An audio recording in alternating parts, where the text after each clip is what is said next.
after Boruto 2 Blue Vortex Chapter 2, something very interesting that a lot of us noticed was that when Boruto was confronting Code, he mentioned the Ten Tails, and he also mentioned how he needs to get to the Ten Tails right away because if he doesn't, something bad is going to happen. Now, there's a lot of theories as to what this can be, but essentially Boruto is kind of hinting that Code may have done something with the Ten Tails when he was making his claw grinds that is going to turn into something entirely bad, and that if he does not stop this right now, things are going to be bad for everyone. Now, what does Boruto really mean by that, right? Because we already know the Ten Tails is bad, and Code reiterates saying that, yeah, I kind of want the Ten Tails to cultivate the divine tree, and I want to become an Otsutsuki, but Boruto's like, you're not understanding what I'm saying.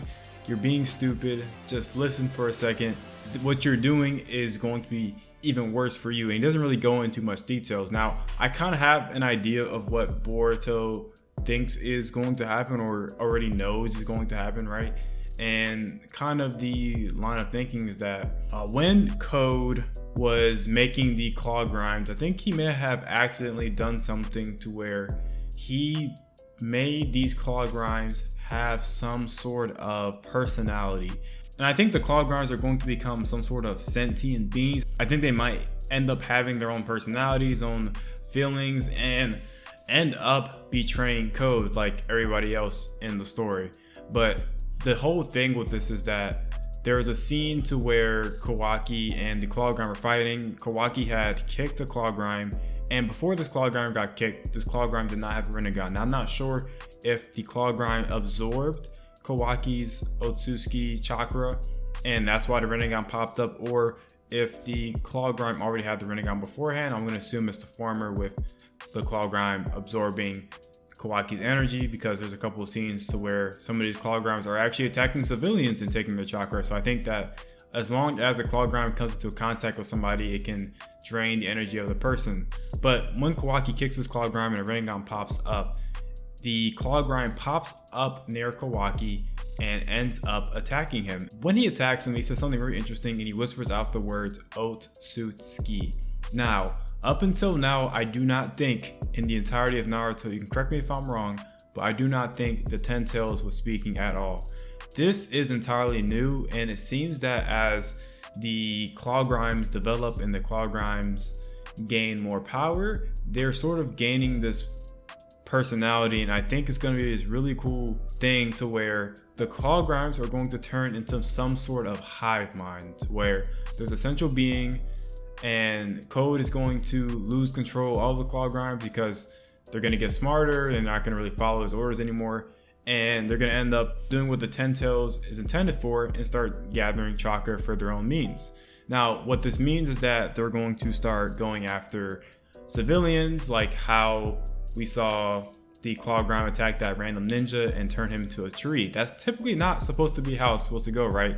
This Ten Tails is supposed to be going after other Otsutsuki, but he went for a regular ninja. And you can kind of see the contrast versus what happens when you go after someone like Kawaki with Otsutsuki DNA and chakra and able to cultivate a Rinnegan out of that, versus how the ninja got his chakra taken and turned into a tree. Just the energy that he may have potentially gained from that allowed him to gain a Rinnegan and allowed him to start talking and things like that. So it is very scary, interesting to how this is going to play out, but I don't think Code is going to remain in control of these claw grinds anymore. And it could be something to where Code is going to have to be heavily convinced that these claw grinds are bad, because he's still number one Ashiki fan. He's like, I want to be an Otsutsuki, and he's still trying to live out Ashiki's dreams 2 to 3 years later. He doesn't want to give it up. He can't throw in a towel. I think the best option for Code is really going to be either A, he's going to get his butt kicked and then he either dies after that, or B, he's going to get his butt kicked and he's going to join Boruto or something like that. I mean, Code isn't really the kind of character that's going to take that many W's in the story. If he was going to take a W, it would have happened already, right? I mean, they don't really write villains to where they're constantly taking L's and then all of a sudden the magic W is going to pop out. I mean, he's got his limiters taken off of him. He has his own army, which his army's not even really doing that much work, right? And he's supposed to be sort of stronger than Jigen now that he has his limiters unlocked, and still not a W in sight. So the best option, the best retirement plan for Code is to pack it up and join Boruto's team, lock down that investment, and stop trying to chase after Boruto and Kawaki. He's up to no good. Boruto's obviously stronger than him, and none of that's gonna work, because what the future holds right now for Code is not good. And kind of what this means for the world is that once these claw grimes start gaining their own personality, their own feelings, their own train of thought, they're going to start going after more than just Otsutskis. They're going to start going after people, regular everyday civilians, and trying to drain their chakra. And the reason why that's bad is because, one, first, Code loses control of these claw grimes, and two, the whole world is under threat of these monsters trying to drain their chakra, trying to drain their natural life energy from them in order to cultivate this divine tree. This is essentially going to be like the next enemy of Boruto, I believe. We're kind of hyping up Code, and we know we have Kawaki into the play, and we also know we have Amato, but what about these 10-tail claw grimes, right? What is their sort of final goal? Because, you know, the whole thing is that you're supposed to cultivate the divine tree and eat the fruit, but are the claw grimes just going to eat their own fruit, or are they going to just try to drain the energy of the planet? It's really hard to say right now, but it's definitely scary just how these claw grimes could eventually evolve into their own beings and could end up being another force in this whole Boruto world. And it'd be kind of interesting, right?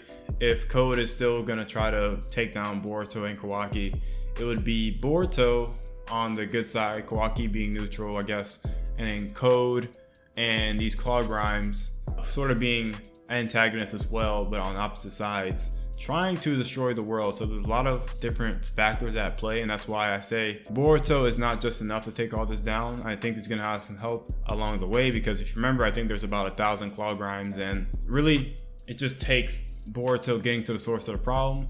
And like it or not, I think Boruto needs Code more than Code needs Boruto, because if Boruto does not find where the 10 toes is hidden at, then it is going to be pretty bad for the rest of the world. So yeah, let me know what you guys think about these claw grimes. Do you think that we're actually going to see the 10 tails become its own being and gain its own personality, or do you think that the claw grimes are still going to be under control of Code and that the 10 tails may transform into something else? But yeah, anyway, let me know what you guys think. Make sure to leave a like, comment, and subscribe, and join the Discord, and I'll see you guys later. Peace. So